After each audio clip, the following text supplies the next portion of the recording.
Ya Wi-Fi var mı? Parol aytçılar. Baştaldı.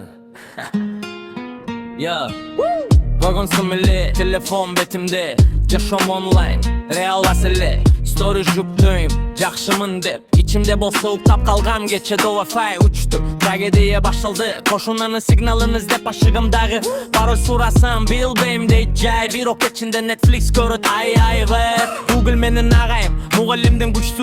Examende da jardan beret öte güçtü. Copyright stavit menin stilim. Mene tas life hakkı uşunday bilimi. İnternet menin duyunum menin jaşom. Kirip alsam u bakıt uçat like TikTok Reels aylanam loop akırkı video deyim bir ok yok stop. İnternet kulkumem trend hype. Kede oturam taң atkança online. Çıgayın desem dağı bir karap. Bu vakit kettik kayra baştap time. İnternet ekspertler toltura. Özdürü bilbeyt bir ok kengeşi dayar ve haterler jazat bul emnest. Men boso kulüm buluşunday stilde. Like üçün bileyim trendge düşüm. Kede özümdü blogger sezip kettem bu. Patpişçi kazbı yok manay bar.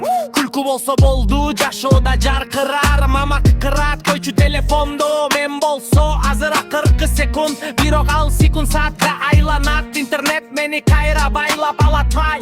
Bir günü Wi-Fi çok bir başka çatınç. Köçöde dostor kulüp üçün başka.